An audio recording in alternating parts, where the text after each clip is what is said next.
Hello, everyone. Thank you, Michael, very much for inviting me to participate in today's event. Elizabeth, I think, had a burning sense of the needs of our time and was always full of questions.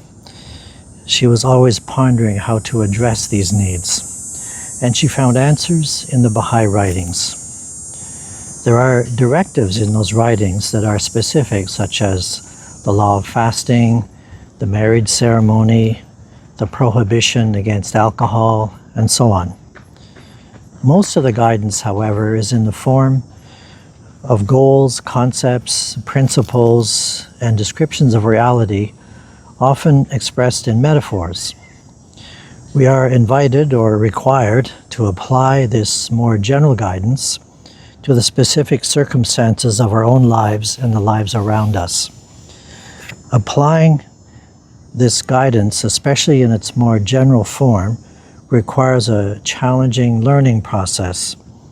In this enterprise, Elizabeth was an eager and talented student. To help her understand the implications of the Baha'i writings and correlate them with our needs, she not only studied these writings, but she read widely, especially books that shed light on the questions she had.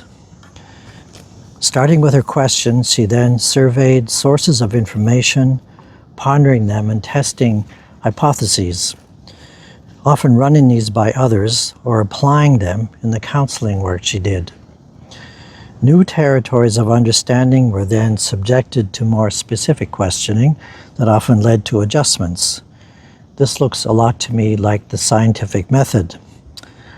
I'm an architect, and I know her method resembles the artistic process. It's not surprising to me that forms of inquiry will resemble each other. If the above describes the context in which Elizabeth and all Baha'is are working, in the case of Elizabeth, what did it look like in action? Let me share some glimpses from the days when I first met Michael and Elizabeth in St. John's, when I was a very new member of the Baha'i faith. A few stories. Around 1976, I was at a Baha'i gathering in a basement apartment in Mount Pearl. There were several minutes to go before it was time to start. Michael went around the room from person to person, shaking hands, saying hello. I was too shy to do that. I just watched, admired, and learned. Michael may be thinking, Joe, you're supposed to talk about Elizabeth, not me. Anyway, around the same time, I had a conversation with Elizabeth. She noticed young people, and I was one of them, often talked about being comfortable, feeling natural, and using this as a precondition for doing something. Elizabeth asked, doesn't acquiring a characteristic require us to make some effort? Don't we need to enter a process where at first we might even fail, feel awkward and shy, but we gradually learn? With practice, uncomfortable can become comfortable. Michael's behavior and Elizabeth's reflections were mutually reinforcing. I found myself in a social, spiritual ecosystem that was new to me. I learned this was an emerging part of the culture of the Baha'i community. One more example. Around the same time, there was a Baha'i gathering at the Rochester home. While the adults talked in the living room, there was a children's program in the basement. At a refreshment break, the children were in the front yard playing. From the couch by the window, we heard shouting outside. Her son John, about 11 years old at the time, was among the voices we heard. Elizabeth called him in to talk with him. Before he had a chance to speak, I cut Elizabeth off. I really did that. And I said to John, before she could speak, tell me your side of the story. Elizabeth jumped. She said to me sharply, now you've gone and polarized the situation. I was stung by her frankness, and she took over the discussion with John. This experience was part of my progress from polarized adversarial thinking to unity thinking. It also demonstrated how near to the surface and how ready her understandings were. In preparing for today, a line from a Baha'i prayer jumped out at me, and it goes like this. O Lord, I am a broken-winged bird and desire to soar in thy limitless space. It reminded me of Elizabeth's address to the 1982 International Conference in the Velodrome in Montreal. I was one of the 9,400 people listening. She referred to the following statement from a Baha'i prayer.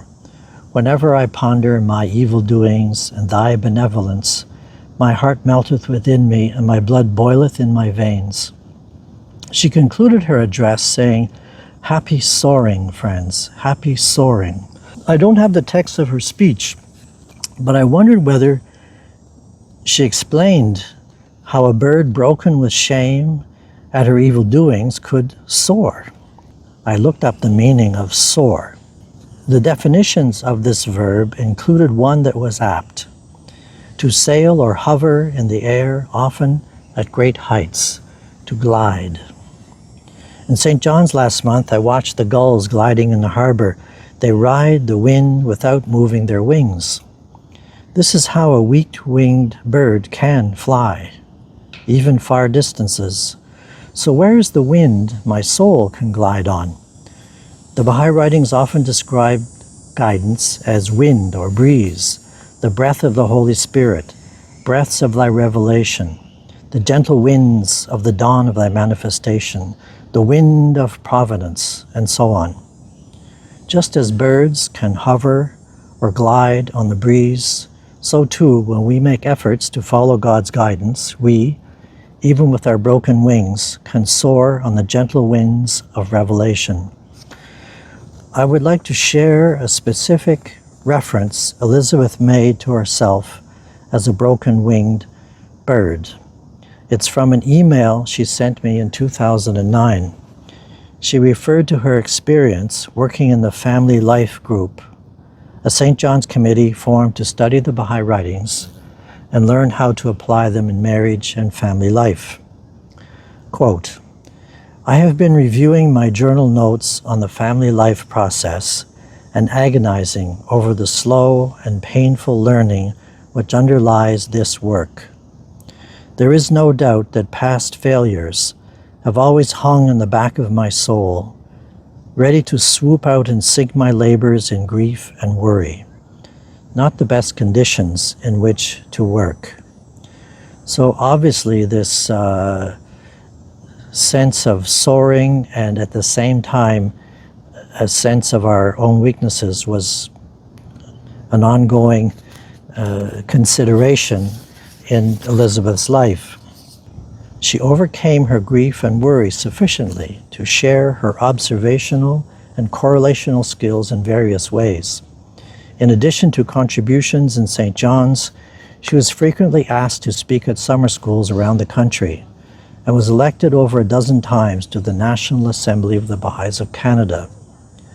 In addition to the research she initiated, she was often asked by the National Assembly to write papers about issues that came up in their meetings.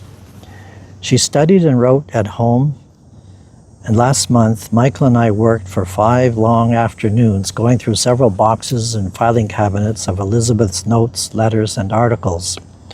The volume of material was so great, all we could do was to make a simple index. Here are a couple of topics explored. I'm going to read these quickly.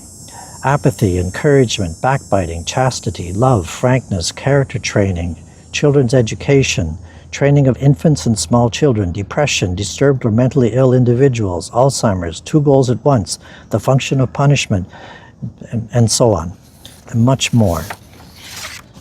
Finally, I have a suggestion. I think Elizabeth's papers are a trove of mature insights, explications, and demonstrations of the efficacy of the Baha'i writings to address the needs of our age. They cry out to be shared. Such work is part of the current 9-year plan.